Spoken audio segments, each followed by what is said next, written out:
We compare. Humans are creatures of comparison, constantly deciding whether things are good or bad, or better or worse than other things. Eventually, we make so many comparisons that our overloaded brains will accept anything, good or bad, right or wrong. Hey, it's Shabes. I said on Twitter that I finished Gungrave and it overpassed Berserk as my top 5 favorite anime.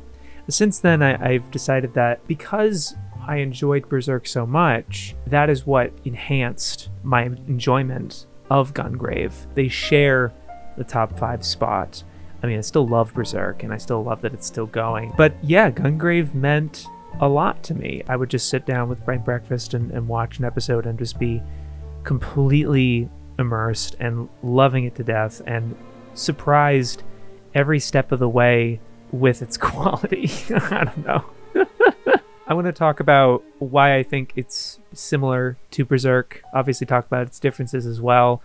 Maybe in some ways why I think Gungrave was better than Berserk. I'm specifically talking about Berserk 97, and there's going to be mild spoilers. But I had a general idea of where the story goes from even before watching it, just because of what I knew about it. But I will say the ending did surprise me and really pushed it over the edge for me as being better, and I won't say explicitly what that is. But there's going to be an AMV at the end of this that it might give more away. I don't know. So what was so similar in a basic sense? They're both action series, dramas primarily. There's not too much comedy in either one, and they are tragedies. What I found especially prominent in the similarities is that there's a gradual turn towards fantasy, but it's not fantasy right away. It's one of those series where, if you've seen Berserk, one of my favorite things is that the characters, they're not accepting that all these supernatural demons exist. And so when they fight Zod for the first time, they are just as spooked as, we might be if we encountered stuff in our world like that. And Gungrave has a similar thing, even though it is technically set in the far, far future.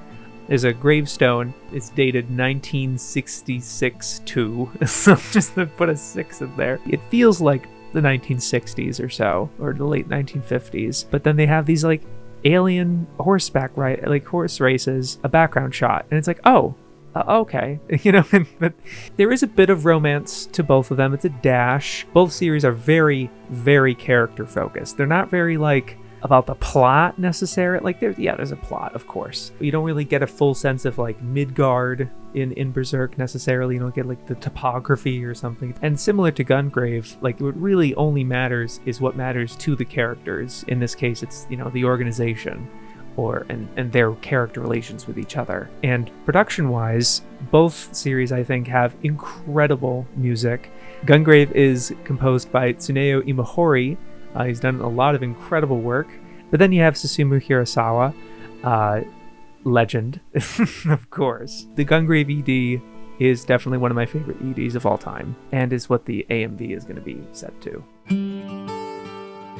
But let me talk about what's different in a general sense. Biggest difference really is that Berserk is a manga and Gungrave is a video game adaptation. Key difference there, besides just the two different mediums, is the manga is incomplete, right? The manga is still going, it's still publishing today. And the Gungrave video game is getting sequels, but the anime really only is basing it on the first game, and it's a complete story. It is an anime original ending. It's a completely different ending. The game kind of takes place in the second half of the show, but the first half of the show is dedicated to what are basically the flashbacks. You get little bits and pieces in the game, but the anime completely fleshes it out and makes it its complete story. So it's a much better, yes, I would say, but it's a very different strategies here. Berserk I definitely love more aesthetically, specifically the BGs by Shichiro Kobayashi, the GOAT, and the character designs by Umakoshi, of all people.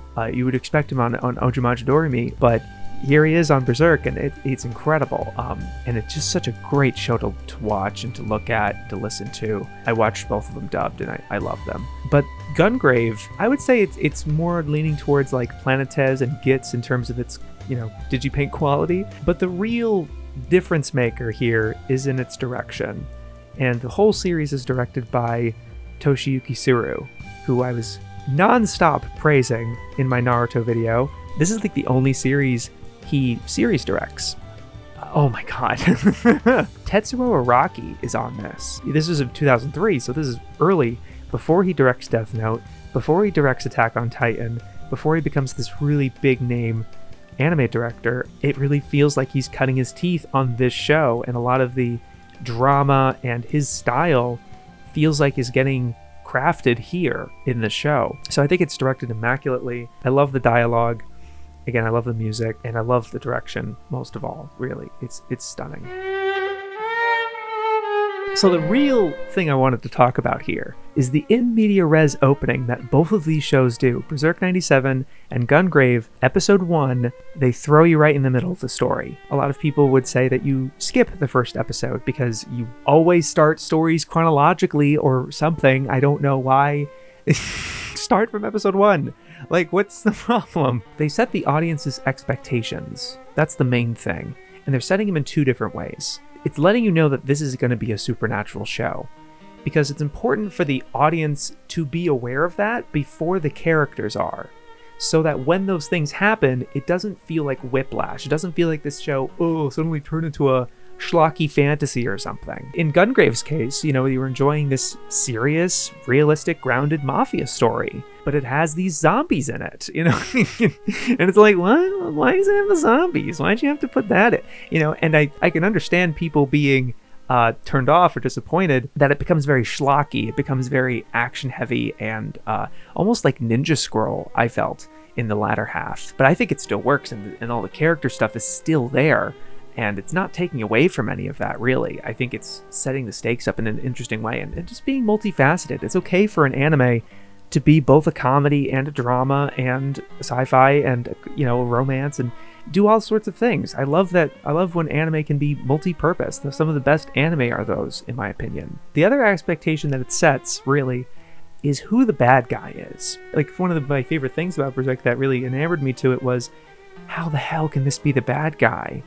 But then you start seeing the seeds kind of slowly sinister things like, oh, maybe he's not so good, and you kind of see it coming. And the same kind of can apply with Gungrave with Harry McDowell. Seeing where they end up, I think, is really important to set the expectations for the audience and sort of like seeing where it's going to go. It's not like as a tease necessarily. It's not like, oh, please watch our show more or something. It's really additive for the whole story. I think it's a function of the story itself. It's not just like a gimmick or something. Obviously, they're two different stories, but functionally, I think they do some different things. Specifically Gungrave, and I was really excited to see the different things that he does. So it actually replays the episode, which is probably, on its face, sounds like, people are telling you to skip the first episode. Like, the fact that it plays later on, pretty much scene for scene, it makes you think, yeah, why would I watch the first episode at all? But I was playing both episodes together because I wanted to compare the two, because this is what I do when I realize, hey, isn't this episode just like episode 1? I want to watch both side by side, and it adds scenes to it. It shuffles some scenes around, it could, tweaks some things, and it shows flashbacks where the main character is starting to remember his past, slowly piecing his personality and memories back together, and you see that happening in real time during the story that you didn't see initially. You just kind of see him wandering around. Getting that flashes of context is really interesting, and you get to appreciate it because in the first episode, he's visiting this old building and this girl's with him, and she's like, I don't really know what you're doing here for. And then he goes to a graveyard and he sees these 3 piles of rocks, and it's like, oh, these your friends or something? Like, I don't really know what's going on, right? And because you don't have that context, it slips out of your mind very quickly. I honestly forgot most of those details watching the show because I was just really excited to get into it and again the backstory and everything. And so seeing them again, it's not me just going back and rewatching the whole show. The show wants me to see it again and be like, oh my god, that old building they visited, that was their old base. That was the base they started out with in the second episode, but it's so run down now, I didn't realize, And the other major thing that Gungraves is different from Berserk is Berserk's first episode basically happens at the end of the story, even probably way after the end. We don't know how much time has passed between episode 25 and episode 1. Gungraves, episode 1 takes place about 2/3 into the story. There's a certain number of episodes left to tell the rest of the story. So it feels like a full circle moment instead of linear. And it just feels so satisfying to me. It leaves Berserk's first episode to feeling a little detached. I still think it's very important, again, for setting up those expectations, especially the way Berserk ends very abruptly and unceremoniously. It's important to see that he does live that experience at the end. But Gungrave just kind of melds it into the rest of the story. I don't know. I loved it. I love that device. And so I don't fucking skip the first episode, you dummy. Don't fucking do it. Now, as I said, the real thing that gets compared is its two central characters, the relationship between Guts and Griffith in Berserk, and the relationship between Brandon Heat and Harry McDowell. Amazing names, by the way. I mean, Guts and Griffith are also amazing names. Jesus. But let me talk about how these two friendships are similar. Both pairs are very close friends that one of them betrays the other, ultimately. And it's a very tragic thing. And seeing that relationship deteriorate, it doesn't just snap immediately. It doesn't feel like it comes out of nowhere. So seeing that, like, where did it go wrong type of thing is so amazing. Of course, the context is that both pairs are working together in some organization.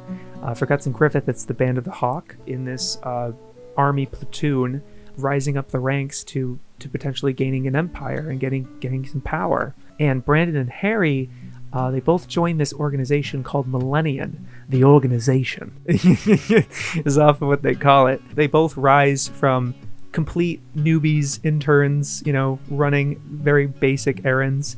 And you see them over the years, like time passes for both Guts Griffith and Brandon and Harry, and you see them work their way up to the point where Harry and Brandon are in the close-knit family. And seeing that progression is very satisfying. But even the two dynamic characters, like Guts and Brandon, are the central main characters. And they both have a lot of similarities of being very strong.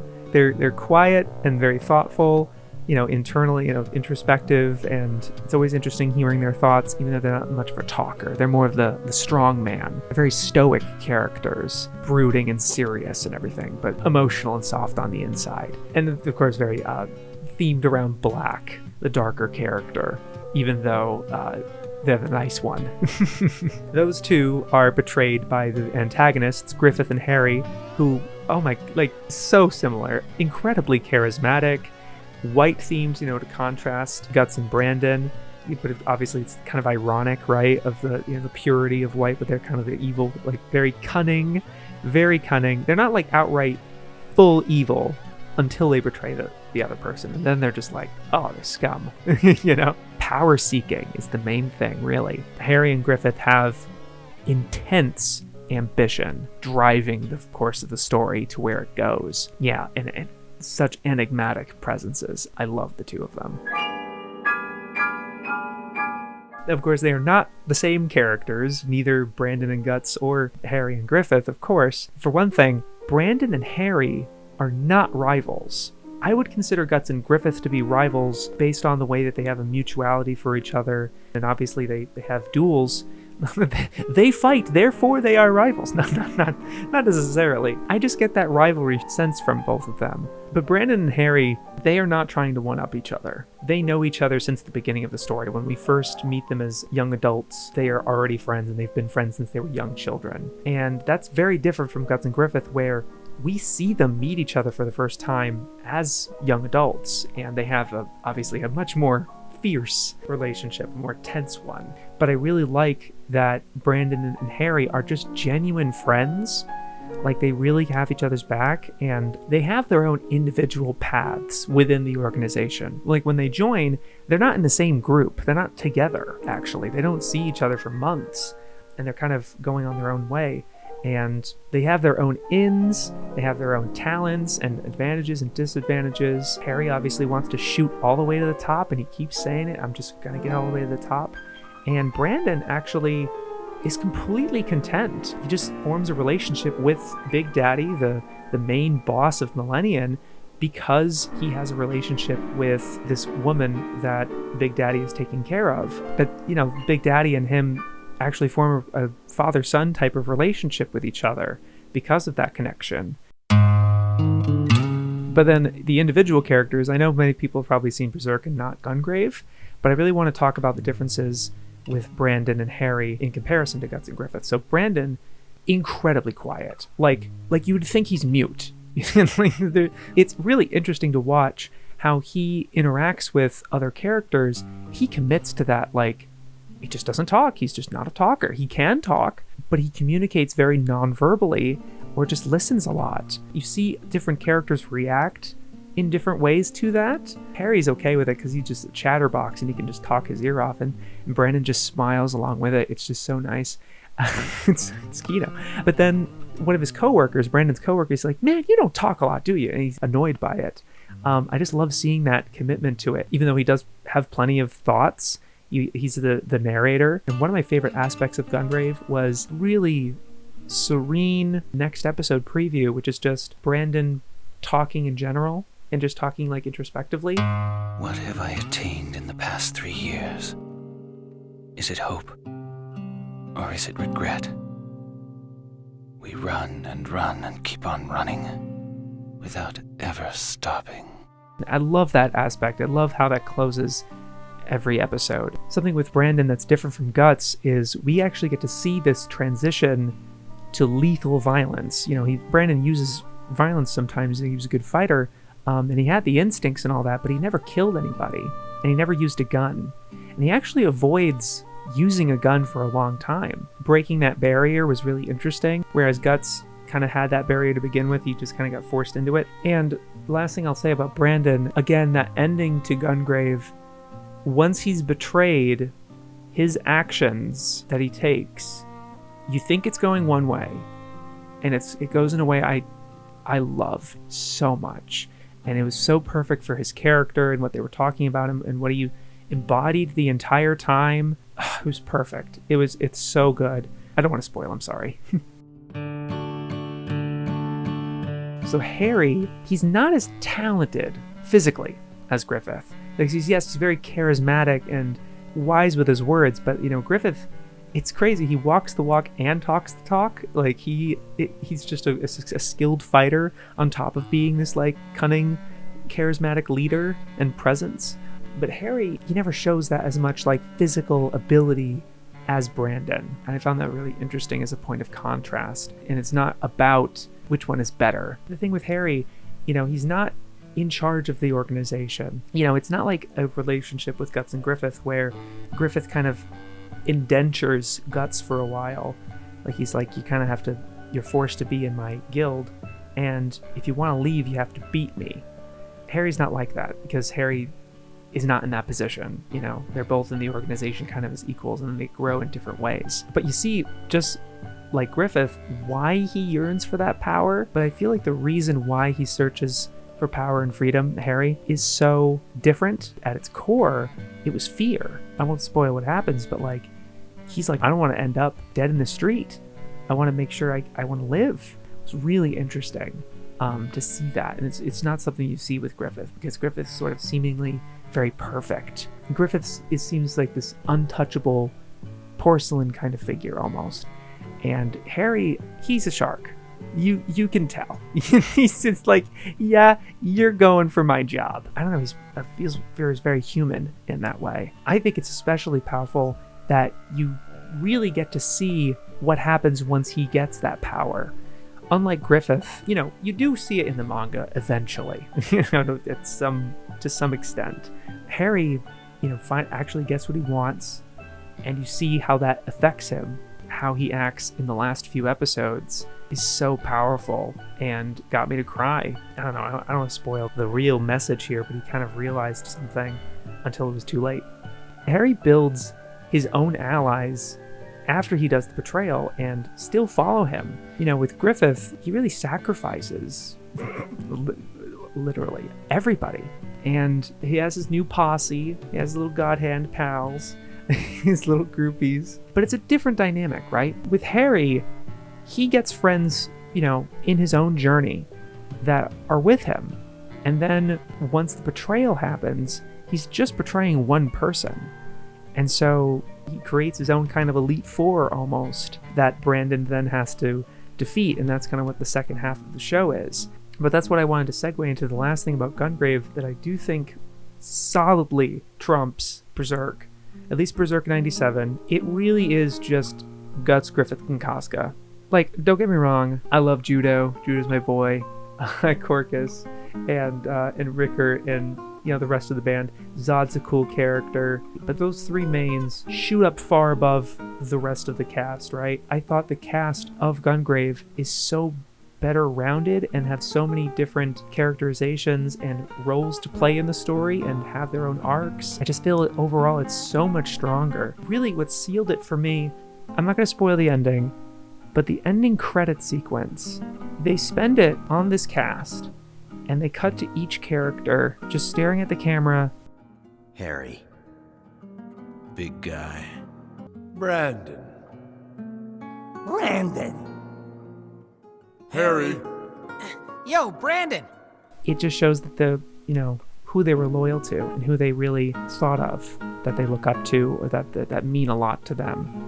And it's even. It's very even. It was really meaningful. One of my favorite ending credit sequences, maybe favorite endings of anime. It's up there with Joe and with Ojimage Doremi, and hopefully with One Piece when it gets there. So yeah, I hope you enjoyed this rambling talk about Gungrave and how much I love it. This was not meant to put one down over the other. I was obviously sucking Gungrave's dick a lot more, and it's just exciting that I can still find anime like this after watching it for so many years. I'm going to end it on an AMV, and I hope you like it. Yo, peace.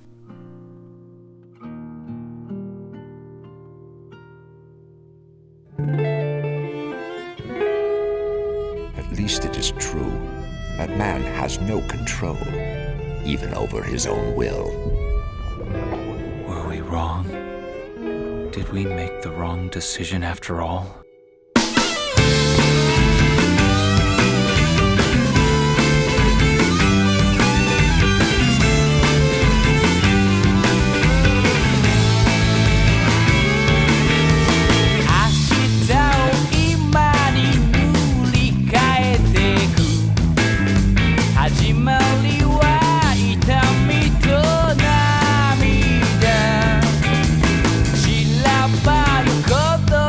Too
スブルースが夢見るだけの自分を投げ出して今に言葉も何もなくなって走り出すリズムがこう食べれたままの夜明けを投げ捨てて今に切なものはもう消え去って吐き出すこの歌が悲しみの果てに